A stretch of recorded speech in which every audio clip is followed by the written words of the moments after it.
Bom dia, galerinha aí do segundo ano. Vamos aí a mais uma aula de geografia com o tema teorias demográficas. Mas antes de iniciarmos a nossa aula, eu gostaria que vocês tivessem em mãos caderno e caneta para fazer as anotações dos tópicos dos slides, tá bom? Muito importante as anotações, gente, muito importante. Vamos aí. Teorias demográficas. As teorias que nós vamos estudar hoje, gente, é a teoria malthusiana, a teoria neomalthusiana e a teoria reformista. A teoria malthusiana ou malthusianismo, ela vai ser elaborada por um pastor da igreja anglicana chamado Thomas Robert Malthus, no ano de 1798. O que é que ele defendia? Ele defendia que a população cresceria em ritmo acelerado, superando a oferta de alimentos, que resultaria em problemas como a fome e a miséria. Malthus ele vai expor essa sua teoria, vai expor o seu pensamento em um livro intitulado Ensaio sobre o Princípio da População. A teoria de Malthus. Em sua obra, em seu livro, Malthus ele deixa bastante evidente o seu pessimismo quanto ao desenvolvimento humano. Ele vai concluir que a população, que o crescimento da população ele tinha que ser contido. Por quê? Porque, segundo ele, a população iria crescer de maneira geométrica, 2, 4, 8, 16, e a produção de alimentos cresceria segundo as suas ideias e uma progressão aritmética. Malthus considerava que a população dobraria a cada 25 anos. A teoria malthusiana e a fome no mundo. Se a teoria se confirmasse e houvesse esse descompasso, ou seja, essa disparidade, essa diferença entre o aumento da população e a falta de alimentos, o resultado seria uma população mundial faminta, vivendo em situação de miséria, o que causaria uma desestruturação na vida social. Portanto, o aumento da população seria a causa e a miséria a consequência. Malthus aí colocando a culpa toda no aumento da população. Bem, Malthus, por ele ser pastor, para diminuir o ritmo acelerado do crescimento da população, Malthus, pautando em sua formação religiosa, obviamente, como eu ouvi falar para vocês, ele era pastor, ele acreditava na necessidade de um controle da natalidade, que no livro dele ele vai chamar de controle moral. Esse controle deveria ser feito esse controle não deveria ser feito pelo uso de métodos contraceptivos, mas pela abstinência sexual ou adiamento de casamentos. Vale ressaltar que esse controle foi sugerido apenas à população mais pobre. Segundo Malthus, era necessário forçar a população mais carente a diminuir o número de filhos.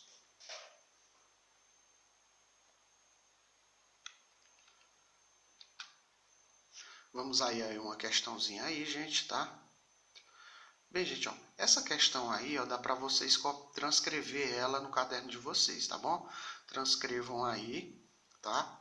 Dá para vocês apertarem aí o pause e transcrever essa questão aí sobre o que nós já estudamos, tá bom?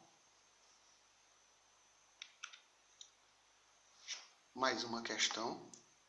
Essa questão dá para vocês também transcrever ela com a maior tranquilidade.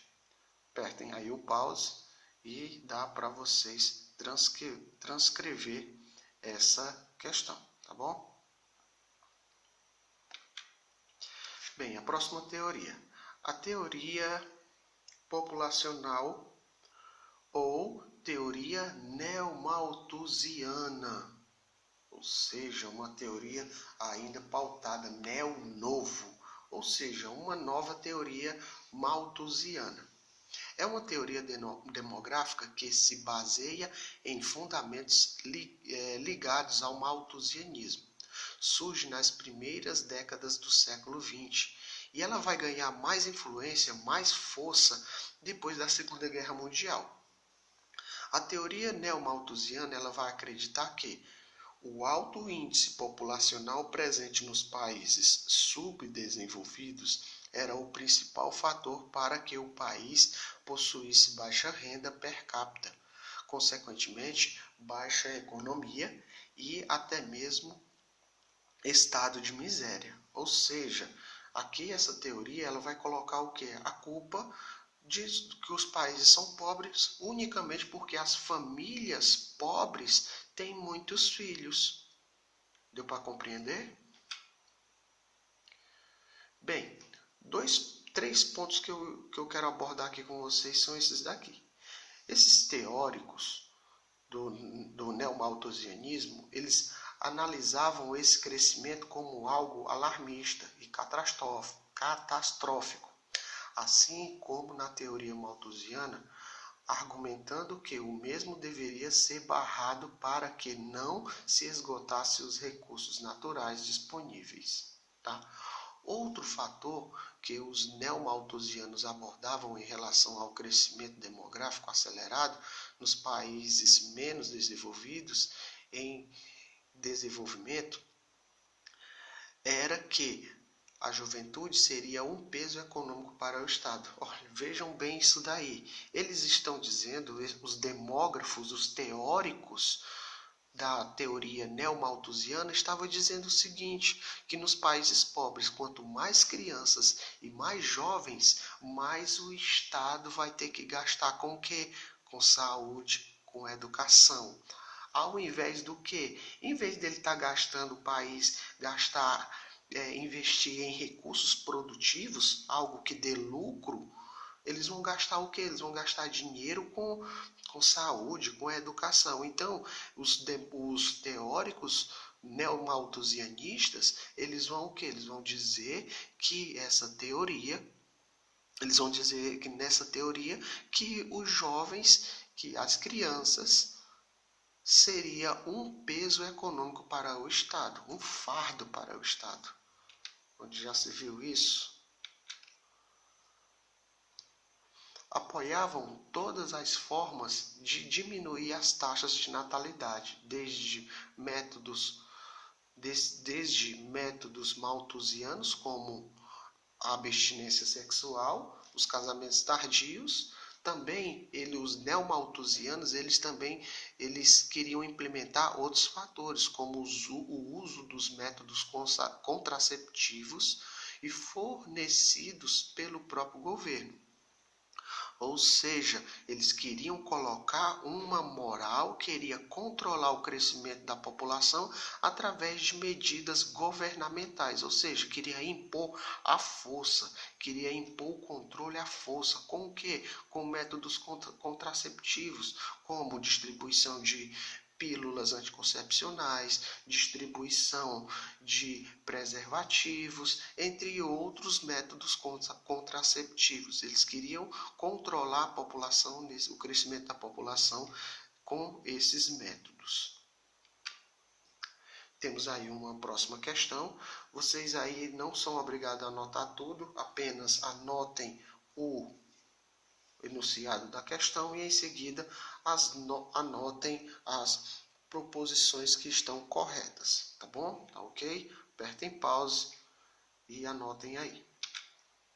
E por fim temos a teoria reformista. Essa teoria, gente, ela vai ser elaborada em resposta à teoria que nós estudamos, que nós vimos há pouco. Eles vão o quê? Criticar, eles vão dar uma crítica, tá? Segundo a teoria reformista, uma população jovem numerosa, em virtude de elevadas taxas de natalidade, ela não é causa, mas consequência do subdesenvolvimento. Nos países desenvolvidos, onde onde o padrão de vida da população é alto, o controle da natalidade ocorre paralelamente. A melhoria da qualidade de vida da população e espontaneamente de uma geração para outra. Temos outro fator aqui também, outros pontos da teoria reformista, que ela é defendida por países subdesenvolvidos. Elas contrapõem a teoria anterior que nós vimos. A teoria afirma que a pobreza e a miséria que leva ao excesso de filhos, não ao contrário, tá bom? Que é a pobreza e a miséria que leva ao excesso de filhos. As elevadas taxas de crescimento vegetativo são consequências e não causa do subdesenvolvimento. A solução, a distribuição de renda e as reformas socioeconômicas. A partir da melhora do padrão de vida e da qualidade de vida, e a redução e o controle da natalidade será espontâneo pela população. Ou seja, eles impõem o quê? Digamos que essa teoria reformista, para bom entendedor, ela vai o quê? Ela vai dizer que quanto maior o grau de instrução, quanto maior é o grau de escolaridade das pessoas, mais elas têm acesso ao quê? Elas vão ter acesso à informação e elas vão planejar melhor as suas famílias. E outra, elas vão o quê? De maneira espontânea, não é o Estado impondo, de maneira espontânea, eu vou porque eu quero, não é o Estado que vai me impor, isso daí, tá? Vamos aí a mais uma questão. Essa questão aqui tem um texto, vocês leem aí esse texto, tá bom? Dá para apertar o pause, vocês leem aí o texto e copia apenas o comando da questão e as proposições que estão corretas, tá bom? Espero que vocês tenham compreendido. Alguma dúvida sobre algum ponto em que eu não falei na videoaula, me procurem no WhatsApp, tá bom? Então, fiquem com Deus e até a próxima aula. Um abraço a todos.